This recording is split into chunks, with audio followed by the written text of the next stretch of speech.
Cuando se creó el Ministerio de Ciencia, que era congresista yo en ese momento, siempre tuve la duda de si esa transformación de conciencia en ministerio era adecuada o no.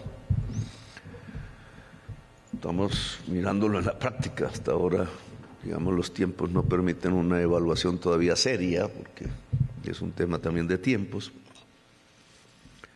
Pero indudablemente el Ministerio de Ciencias vigente tiene que ayudarnos en que un sistema de ciencia y tecnología que abarca muchísimos más campos institucionales y sociales. El Ministerio, como me ha sucedido con mis debates políticos con la población sexualmente diversa o con las poblaciones étnicamente diversas o con el problema de desigualdad de género en Colombia, etcétera, son temas que no se agotan en una institución cuando se crean. No deja de ser un tanto populista el creer que así es. Entonces, con crear la Secretaría de la Mujer que creé en Bogotá, entonces creemos que ya se empieza a solucionar un problema de desigualdad de género indudable, existente en la sociedad colombiana, en este caso la sociedad bogotana, pero no. Resulta que estos son esfuerzos que tienen que aupar toda la ayuda del Estado completo y aún más, incluso salir de las fronteras nacionales, porque ya muchos de los controles no están en Colombia. Es lo que llaman tecnocráticamente un tema transversal. Cuando uno habla con el pueblo y dice transversal, eso no se entiende muy bien. Eso como acostado, como tendido. No, es un conjunto, un esfuerzo común, más en el sentido de Mazzucato, una misión. Me gusta la palabra. Se la inventaron administrativamente en Venezuela. Bueno, eso ha existido desde antes. Una misión es una voluntad de prácticamente todos los entes institucionales, pero también de fuerzas de la sociedad, de fuerzas sociales hacia un objetivo común, que de otra manera no se consigue, al cual hay que acercarse paulatinamente, porque son procesos. No se dan de la noche a la mañana, menos donde Colombia parte tan rezagada. Porque, y lo tengo que decir así, Colombia desde hace décadas renunció al conocimiento. Suena duro, pero a uno le toca decir frases duras, siempre son injustas. Pero provocan el efecto de mostrar que en buena parte es cierto. Colombia renunció al conocimiento porque quiso imitarlo, por pereza oligárquica. La oligarquía no le gusta el conocimiento, simplemente quiere un sistema de apropiación permanente, cotidiana de la riqueza y punto. Y en esos sistemas de apropiación de riqueza que están basados más en extraer que en producir, pues el conocimiento no tiene mucha importancia. Alguna, pero poca. Y entonces producir implica necesariamente, intensivamente conocimiento. Y eso es desde el principio. Nosotros conocemos como seres humanos resolviendo problemas muy ligados a sobrevivir, a sostenernos, es decir, a producir. Al principio alcanzar una fruta, mirar cómo un mico se come una fruta y otra no, y no comérsela que no le gusta al mico, porque por algo será. Pero en la medida en que fuimos progresando como civilización, indudablemente la única manera de sostener poblaciones cada vez más grandes en este planeta era produciendo. La agricultura, por eso es sinónimo de cultura. Agricultura, cultura y cultura de civilización. Producir y civilización van de la mano. Producir y riqueza van de la mano. Producir y excedente van de la mano. Producir y Estado van de la mano. Producir y poder van de la mano, etcétera, en una serie de discusiones que el joven Brandol dijo aquí en su última frase. Todo depende de qué manos tengan la tecnología. ¿Qué clase de manos? Porque la discusión tecnológica no es aséptica, inodora, higiénica. No, es política y social. Este es un tema de perversión de las últimas décadas, ¿no? Así no pensábamos antes, hace 40 años, pero en las últimas décadas en el mundo creemos, primero, que el desarrollo tecnológico está predeterminado como si fuera un solo camino, siempre ascendente, siempre progresivo, siempre mejor, y esa es una visión completamente irreal de la tecnología. Esa es una fantasía, una ideología, para ponerlos en términos de una discusión también sociológica y política en el siglo XX. No es lo mismo ideología que ciencia. Ideología es una deformación de la realidad, la ciencia es un acercamiento paulatino a la realidad. Y en cuanto se trata de acciones humanas como la economía, entonces ahí sí que hay un gran debate, cuando la teoría económica es ideología y cuando es ciencia. No voy a traer esa discusión ahora porque no es a lo que he estado convocado. Pero tenemos mucho de ideología económica dominando por todas partes en el mundo, en algo que ya Aristóteles, 4 siglos antes de Cristo, había ya dicho. No confundan economía con crematística. La crematística no es más sino la técnica de los negociantes. La economía es la ciencia de producir cosas buenas para una vida buena. Y entonces ahora, en estos tiempos y en este gobierno, que es el que me corresponde y del que soy responsable, ¿cómo afrontamos este tema de la tecnología del hoy en Colombia y en América Latina y de cara al mundo? Hemos hecho algo, ¿cierto? Aquí ya se hablará o se habla de esos temas que antes de mi gobierno no estaban ni mencionados. Algunos yo mismo alcanzo a percibirlos ahora. Veníamos trabajando con mucho esfuerzo el tema de la crisis climática. A eso le he dedicado yo unos años, incluso de estudio, unos libros que estoy escribiendo, pero ya toca después de ser presidente. Y un programa político, porque transformamos teoría en práctica. La praxis, escribí hace poco, eso es algo que se ha olvidado mucho, pero desde el siglo XIX a finales es la praxis, cómo se junta teoría y práctica, lo que realmente puede transformar el mundo para bien o para mal, porque la tecnología trae esos dos efectos, depende de en qué manos esté, efectivamente. La tecnología puede destruir la humanidad, dependiendo. Y eso no lo dice Petro, lo dice Stephen Hawking y lo dicen miles y miles de científicos hoy en el mundo, aglutinados muchos en el panel de expertos, que es un poco político, un poco diplomático en sus maneras de ser, y muchas otras facciones científicas un poco más radicales, pero no mentirosas, sino que saben lo mismo que el panel de expertos o más.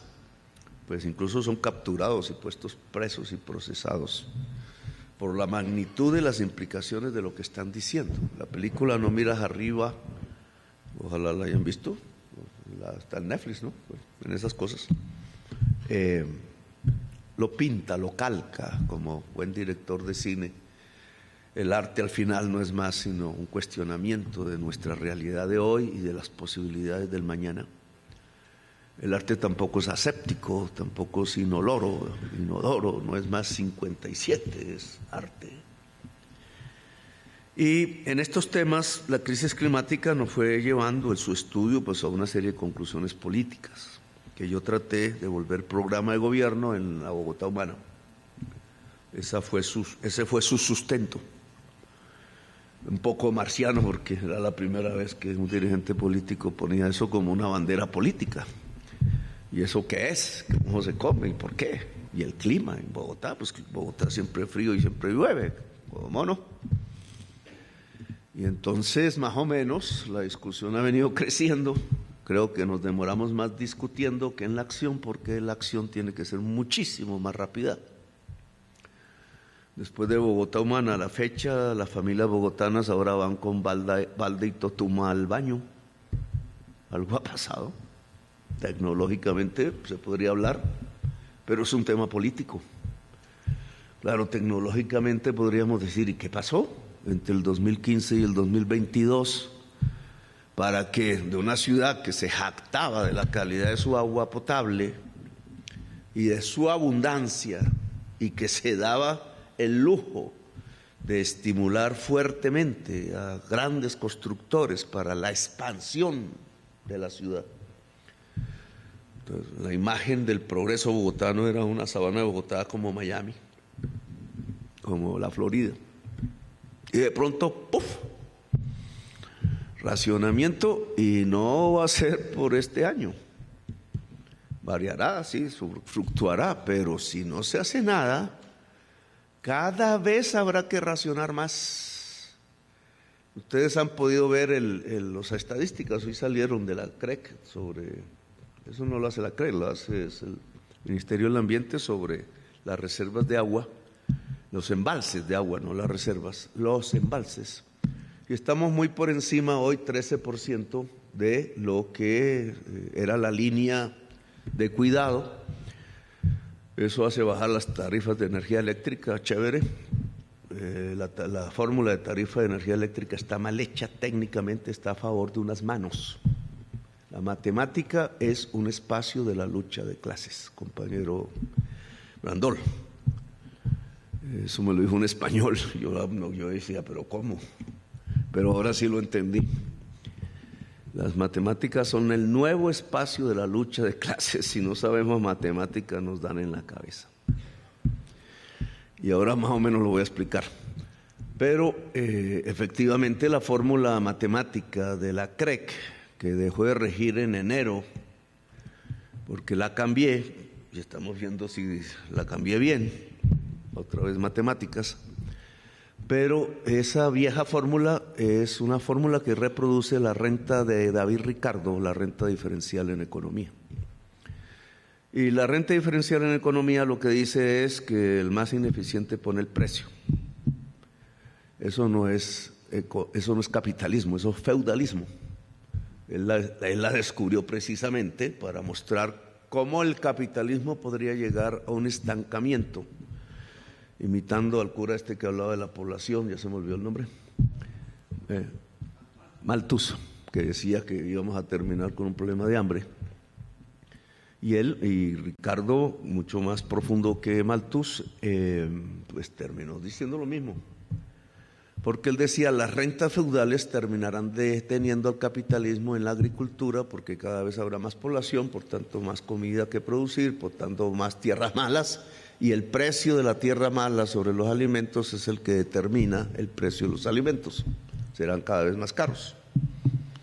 Eso no ha sido así, pero la tendencia sí existe, si se examina numéricamente, matemáticamente. Pues esa no la aplicaron al agua, esa no la aplicaron a la energía eléctrica. Y la Constitución dice que el mercado de servicios públicos debe ser una simulación del mercado capitalista. Pues nos metieron fue el feudalismo. Esto no lo analiza nuestra prensa, pero lo dejo ahí como un criterio para mostrar cómo las matemáticas, que son una técnica, una lógica, pueden ser usadas dependiendo de en qué manos están. Y cuando hablamos de mecánica cuantitativa e inteligencia artificial, estamos hablando de matemáticas. No sé si cometa aquí una agresión, de acuerdo a lo que nosotros creemos.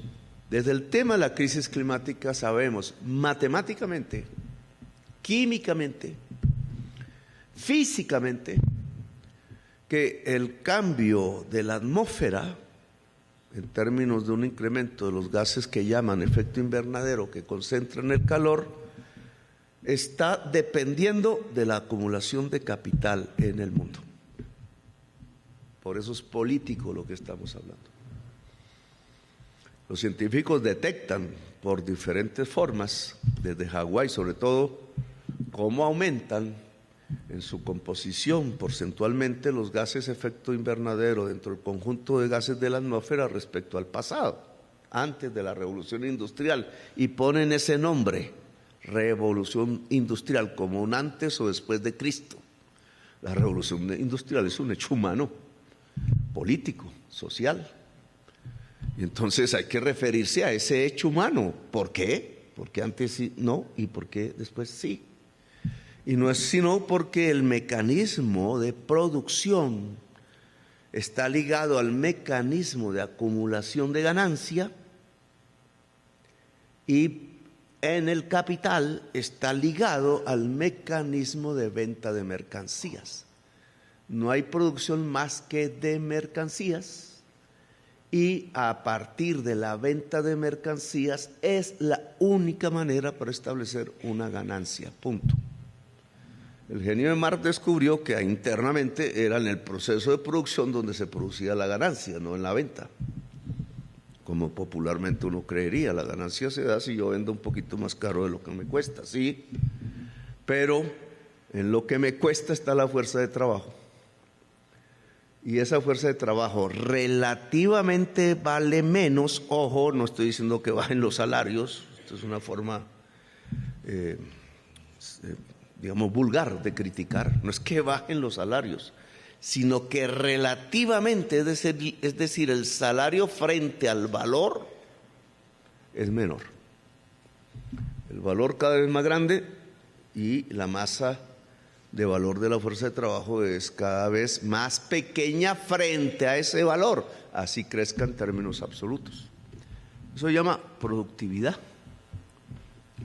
Es decir, por unidad de tiempo un trabajador produce cada vez más. Y eso no es porque le echen latigazos o le pongan un cepo o le alarguen la jornada como piensa el uribismo colombiano, que es puro feudalismo y esclavitud. Atraso, siglo XIX, Charles Dickens. Y nos lo venden los gremios aquí como si fuera la gran panacea del mundo de hoy, ¿no? El mundo no es tan estúpido. Lo que hoy es realidad es que la productividad del trabajador aumenta y por tanto, porque no le está interesando a los dueños de la producción el salario del trabajador, sino la ganancia, que es el móvil de la producción, pues aumenta a partir de un incremento sustancial de la productividad, y la productividad real hoy no es más sino la articulación del conocimiento humano a la producción, el saber. Al capital no le interesa conocimiento humano alguno que no sirva para aumentar la productividad. Por tanto, todo esfuerzo de muchachos, muchachas, científicos, etcétera, a multo propio, libres, en colaboración en red, computacionales hoy, etcétera, que se puede hacer y se debe hacer libre, la colaboración libre de la investigación científica, al capital no le sirve, porque depende si aumenta la productividad o no de la producción. Si no aumenta la productividad de la producción, eso que puede ser una joya del conocimiento e incluso aplicable en 30, 40 años de una manera muy benéfica para la humanidad, eso si no aumenta la productividad no sirve, no es financiable, no es financierizable, como dicen, bancable sería el lenguaje de hoy. Sin embargo, es lo que más se debe hacer, porque el conocimiento humano no puede tener límites y porque los problemas humanos ya sobrepasan el capital. La sobrevivencia humana sobrepasa lo que puede hacer el capital. Capital es una relación social, no es una cosa, no son unas máquinas. La relación social, por eso no hay que confundir esta tecnología y la inteligencia artificial, los robots, no. Detrás del robot hay una relación entre una persona que es dueña de la forma de producir el robot y los trabajadores que lo hacen, que no son dueños de eso, solo reciben un salario. Esos trabajadores ya no nos los imaginemos como cuando yo era joven, que iban sus marchas de overol azul y casco amarillo era, ¿no? Y ya, sino, oye, y además fuertes, y la mayoría hombres, porque había que mover grandes pesos. Todos eran fornidos. No, el trabajador de hoy primero es multicolor, multicultural, ya son más bien flacos y flacas, no necesitan mover pesos, no tienen que mover la cabeza, son intensivos en conocimiento, a veces los especializan tanto que por ahí aparece la forma de su sojuzgamiento. No son universales, pero ese es un tema a conseguir. Y el género, digamos, el mundo femenino cada vez más poderoso dentro de esa población que es global, es mundial y es intercultural. Es un cambio completo de lo que podríamos llamar lo que era la clase obrera de cuando yo era joven. Eso no es hoy así. Ahora bien, esa relación sigue existiendo, a los científicos los vuelven asalariados, los científicos, las científicas, y las ingenieras de todo tipo son el nuevo proletariado del mundo. Sé que esto golpea un poco porque en el científico siempre, como en el médico, hay un espíritu un tanto aristocrático y golpea que le digan a uno, no, es que te están llevando a ser obrero, pero es así. Lo que pasa es que esa es también una ventaja. Si se recuerda cómo se estudiaba el movimiento obrero en el siglo XIX y XX, que hay que estudiarlo ahora, pero desde la óptica de hoy, que no es el obrero moviendo una máquina, sino el que hace la máquina. Entonces, la crisis climática me llevó a la conclusión y a muchos y a muchas de un límite del capital. Si el capital sigue arrojando gases de efecto invernadero, que lo hace por usar petróleo y carbón, y esa es su energía, y es una energía para la productividad, si no, no la usaría, porque genera muchísima productividad, por tanto, muchísima explotación del mundo del trabajo, pues nos morimos. Y esto ya, no voy a decir que los socialistas del siglo XIX no lo dijeron, porque sí lo dijeron. Ahí su enorme capacidad de predicción y la profundidad de su pensamiento.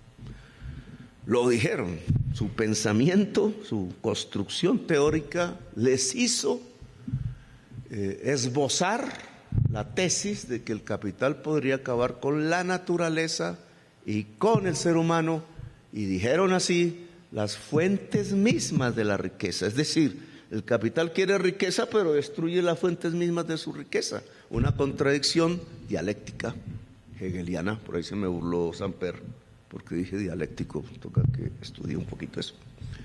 Pero es real, es real.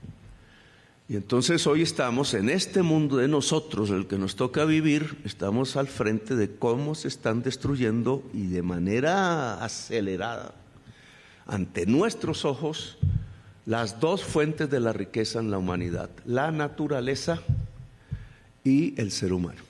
No solo miren las imágenes de Gaza, o solo miren la quema de la selva amazónica, y ya, y todos ocurrieron al mismo tiempo, o están ocurriendo al mismo tiempo. En un solo imagen de CNN, ya tenemos la constatación de esto que dijo el socialismo del siglo XIX. Entonces, ahora, crisis climática nos muestra que nos podemos extinguir en el corto plazo, ¿cierto? El virus COVID-19 ya olvidado, porque nos lo hacen olvidar, pero todos pasamos las amarguras, unos más que otros. ¿Cuántos muertos? ¿Cuántas familias enterraron seres queridos? Y nosotros mismos, ¿cómo la vivimos? Pues todo eso paró el capitalismo un año. Ni Lenin pudo hacer eso. Un año todo el capitalismo mundial, un bicho invisible, y detuvo la fuerza de trabajo en sus casas, acuartelados, y ahí sí se cayeron las ganancias. Y entonces todo esto que yo digo, que dicen ellos que es mentiras, ahí se demostró. Porque entonces, ¿por qué no habían ganancias? Si las ganancias no nacen de la gente que trabaja, entonces, ¿por qué en el COVID, cuando la gente que trabaja le tocó quedarse guardada por en un cuarto, por qué se cayeron las ganancias? Y se cayeron. Luego la tesis es cierta. La riqueza nace de quienes trabajan. Y si no trabajamos, pues nos vamos a la pobreza. Ahora bien, la ganancia se la apropian, eso lo sabemos, pero la masa de ganancia es cada vez mayor. si hay más productividad para apropiar más, y la productividad es cada vez más mayor si hay más conocimiento y más energía. Conocimiento exclusivo para aumentar la productividad, y más energía. ¿Y más energía qué es? Como dijo Trump, pues hermano, más petróleo, taladren, taladren y taladren. Y esa fue su consigna: taladren, taladren y taladren. Y si ustedes cogen un periódico por ahí y cogen los gremios del petróleo y del gas, que ya me quieren tumbar a la superintendente de Industria y Comercio, pues lo que dicen es: presidente, taladre. Y yo, la verdad, no quiero taladrar. ¿Y por qué? Porque entre más se use el petróleo y el carbón amarrado, y eso es una matemática, más energía para el mundo, más productividad, más ganancia, más cerquita estamos de morirnos como especie humana. Y entonces este ya no es un tema científico solamente, esto es un tema político. Nos dejamos morir. Nos dejamos morir. Hay que actuar. Praxis. Si este tema nos llevó por primera vez hoy a mucha gente en el mundo a pensar que llegamos a un límite y que es el momento de actuar, ¿qué pasa si analizamos el siguiente campo que aparece también en el mundo contemporáneo, que es las matemáticas desarrolladas vía algoritmos, que nos va llevando en un acumulado que venía songo sorongo, pero que ya se consolida en lo que hoy se llama inteligencia artificial?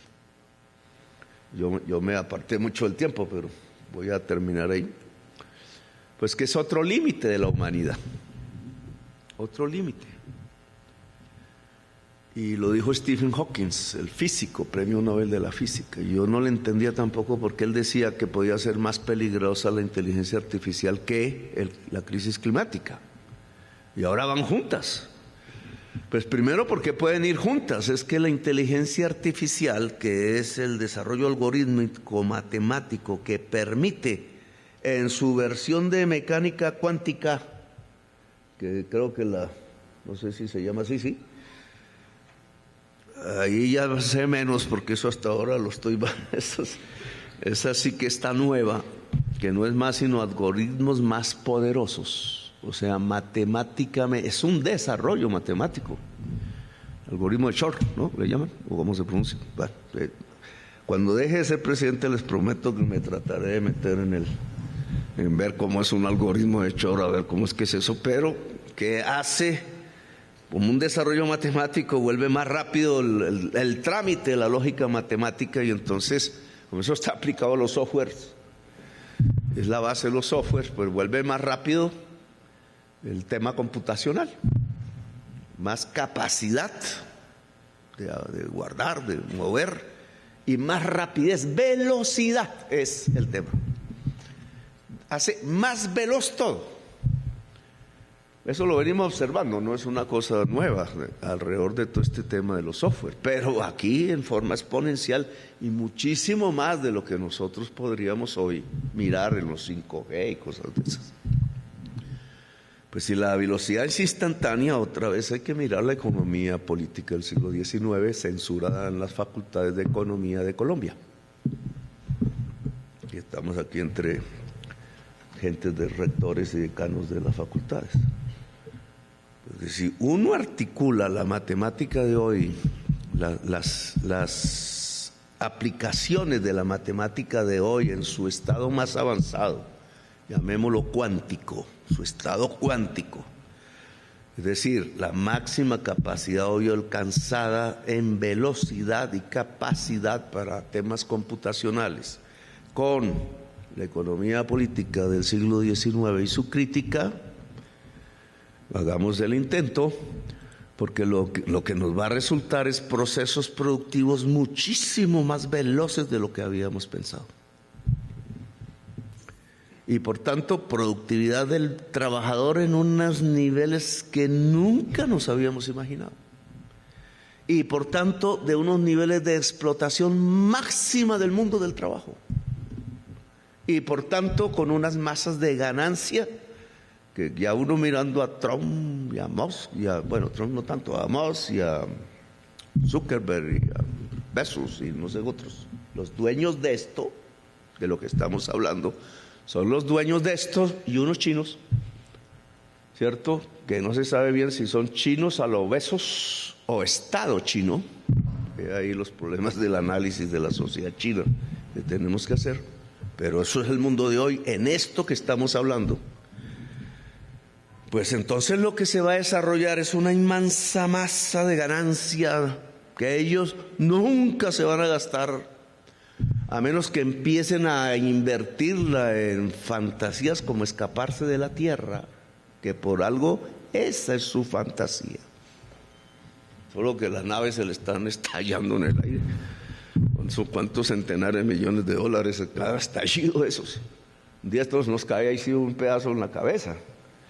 Y estallen las naves. Y esa obsesión por irse de la tierra de los más ricos del mundo, ¿por qué?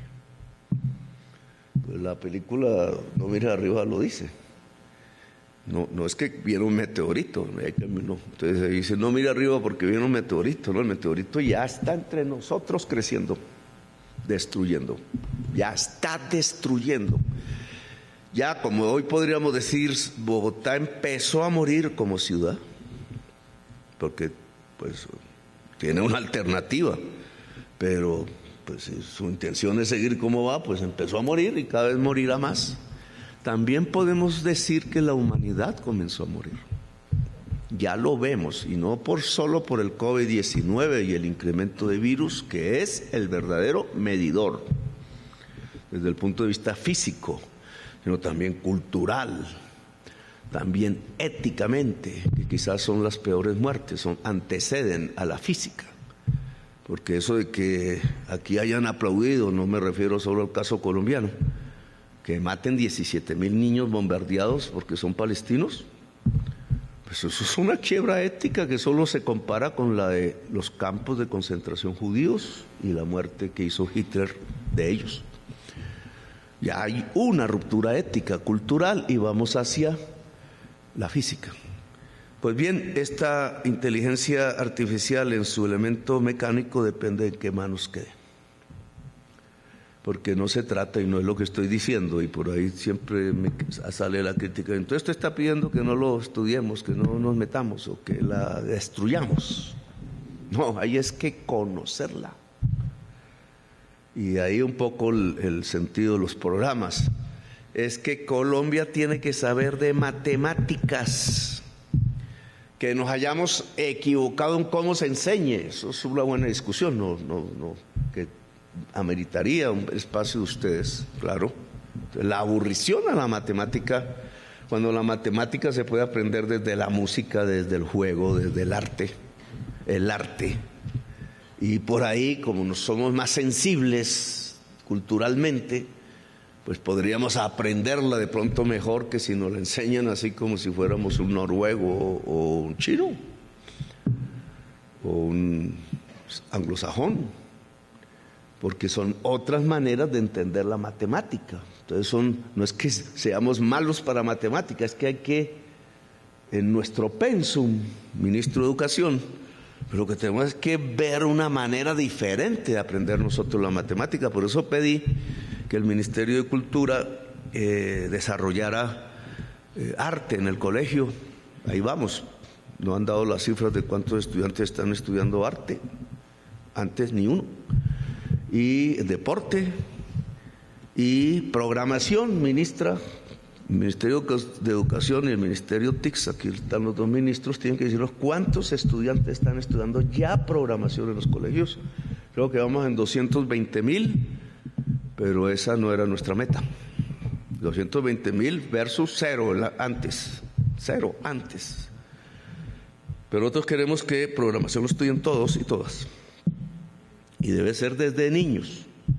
Y ahí nos falsearon el programa, ¿cierto? Porque interesan más business que educar. Entonces hay que corregir rápidamente, porque lo que queremos es una base universal de conocimiento en programación inicial, etcétera, que se vaya desarrollando paralelamente a una expansión de la educación académica profesional tecnológica, técnica, etcétera, postdoctoral si se quiere después, pero en inteligencia artificial y en tecnología digital, es decir, en matemáticas de más alto nivel.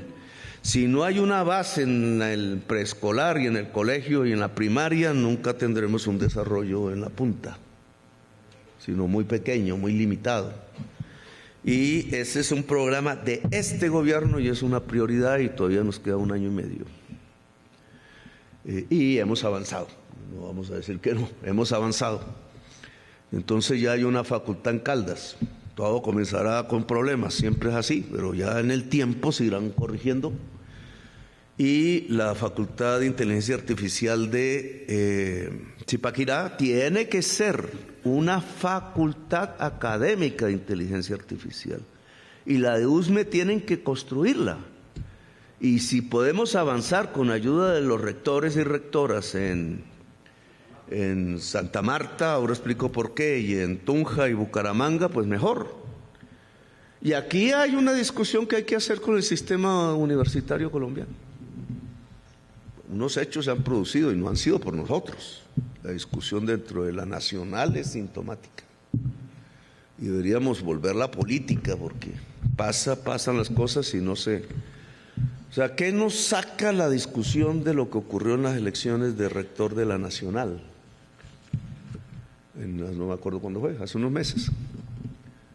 Pues unos grupos en lucha, indudablemente, eso siempre existe en toda organización humana. Unos grupos en lucha alrededor de la contratación y un desconocimiento de la mayoría de la facultad, de los estamentos, de los estudiantes y profesores, una desdemocratización de la universidad en términos reales por una captura de renta, que es el presupuesto y la matrícula, presupuesto público. Y una creencia, y ahí no estoy muy seguro que tenga yo aliados en la nacional, de que la educación superior es una excelencia, una especie de aristocracia del espíritu, me decía un rector del liceo francés, uno que conocí antes, una aristocracia del espíritu, del conocimiento. No. La educación superior es un derecho de todo ser humano. Se llama democracia. La cantidad salta a la calidad, decía el maestro Hegel. Luego la calidad no se hace sobre poca cantidad, sobre pequeños números. No, señor. Siempre habrá genios, obvios. Pero entre más se amplíe el intelecto general de la sociedad, más genios van a surgir. Ministra, dígame el tiempo, porque yo ahí lo quebré hace tiempo. Y yo sí hablo. Más genios van a surgir. Pero me tienen que controlar, yo no me autocontrolo. Y entonces este tema de democratizar la educación superior en todas sus vertientes, que le hemos puesto un billetal. Yo llevo ya sumado como 6 billones para infraestructura y se lo han echado para otro lado. Y en funcionamiento, que es lo que importa más, porque es pagarle a profesores, servicios, es otro billetal, nunca jamás. La educación pública superior y la educación en general pública de Colombia había tenido tanto dinero. Y tengo que confesar que me aterra que ese dinero se haya dilapidado. Porque cuando hace mucho allá en los congresos decíamos, es que ¿cómo así que el presupuesto del Ministerio de Defensa es mayor que el de Educación? No hace mucho. Hoy el presupuesto de Educación son 70 billones y el de Defensa 49. La mayor parte de ese dinero, como son SPG, va a los municipios, está en los municipios. Pues ojalá estén contratando los profesores de educación física, de arte, de programación, porque si no, aquí hay que hacer una investigación a fondo, porque entonces tanto esfuerzo para conseguir el billete y que entonces esté gastando por ahí en calados o galletas, cuando la sociedad colombiana hoy necesita acelerar su paso en el intelecto general de la sociedad, por esto que estamos hablando, porque tenemos que volvernos expertos en matemática cuántica, No solo eso, porque siempre habrá un poeta que me diga, oiga Petro, pero ¿y nosotros los sensibles qué? Pues también, es más, para los sensibles y las sensibles que somos, y eso es por ser latinoamericanos, y más colombianos y colombianas que tenemos la sangre del mundo en nuestras venas, pues, hermano, lo único que supera el efecto de rutinización de la inteligencia artificial es el arte. ¿Qué le puede ganar de los seres humanos a la rapidez computacional de la matemática cuántica en la inteligencia artificial? El arte, la creación, lo que no pueden reemplazarnos. Y lo pongo así: si la economía política nos lleva siglo XIX, censurada nuestras facultades de economía hoy porque solo estudian crematística, business, deberían llamarlo más bien esa escuela de negocios, vuelve a estudiar la profundidad científica de la economía, su espesor. Entonces lo que tenemos que entender es que esto, desde el punto de vista del capital, lleva al mayor desempleo de la humanidad de la historia. Porque toda profesión rutinaria, el periodista, por ejemplo, que no se ha dado cuenta aún, sale como la antigua secretaria que había. No la necesitan.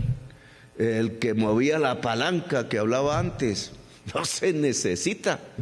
Todo el que haga el mismo tiempo y movimiento, como decían en ingeniería industrial y administración, tiempo y movimiento, todos esos que hacen tiempo y movimiento salen, porque esto lo hace más rápido y mejor. Todo trabajo rutinario sale, hasta podríamos decir el profesorado, etcétera. Y entonces, ¿cuántos en el mundo van a salir? Y si estudiamos esa economía política, entonces descubriríamos que hay otra contradicción del capital. Porque entonces, ¿quién va a comprar la gran cantidad de mercancías que ahora se va a poder producir? Crisis. Eso lo decían antes. Crisis, y sí que ha habido crisis. Y ahora vendrá una mega crisis. Y entonces hemos llegado a dos límites del capital. El físico, vía crisis climática, y el productivo, vía destrucción de la fuerza de trabajo. Sí, las máquinas pueden producir muchísimas mercancías y más rápido. ¿Y quién las compra? Entonces estamos ante el borde, ante un final, en los tiempos de un final. Pregunta: ¿son los tiempos del final de la humanidad o son los tiempos del final del capitalismo? ¿O el final del capitalismo conlleva el final de la humanidad? Porque no somos capaces políticamente como humanidad de superarlo, que es lo que yo digo en mis conferencias. Ya no es la clase obrera, ya no es el partido bolchevique, ya no es el partido socialista, ya no es Petro y el M-19, ya no es eso, es la humanidad. La humanidad, para sobrevivir en el planeta, tiene que levantar la bandera revolucionaria de la vida. Y entonces la bandera de la vida nos lleva a que hay que superar la crisis climática o detenerla, porque parece que no se puede superar, y superar el efecto destructor socialmente y laboralmente de la matemática cuántica y la inteligencia artificial. Lo primero se llama descarbonizar una economía. De eso hemos venido hablando en Colombia y hemos avanzado alguito. Pero descarbonizar una economía significa relaciones sociales de producción diferentes. La muestra, lo que está pasando con los generadores de energía eléctrica de Colombia. Al cambiarle la fórmula, al meter la autogeneración de energía limpia, es decir, que usted puede poner sus paneles en su casa y adiós de empresa de factura, y eso lo puede hacer un empresario, si hay sol, tiene sus... Entonces, pueden haber millones de generadores, no 6, y si hay millones de generadores, ¿cuál es el precio de la energía? Tiende a cero, sale del mercado. cambia la relación social de producción.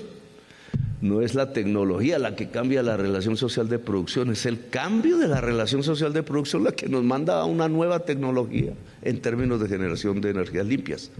Descarbonizar, pero en términos de superar el límite que impone ya la inteligencia artificial y su matemática cuántica en desarrollo,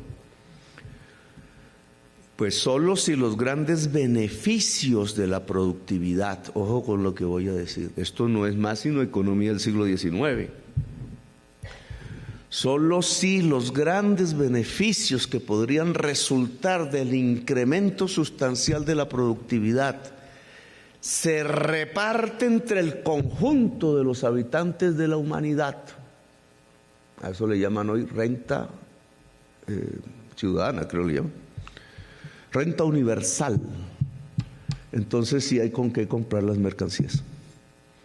Pero entonces el quid de la cuestión es que la ganancia no se puede privatizar, sino se tiene que socializar.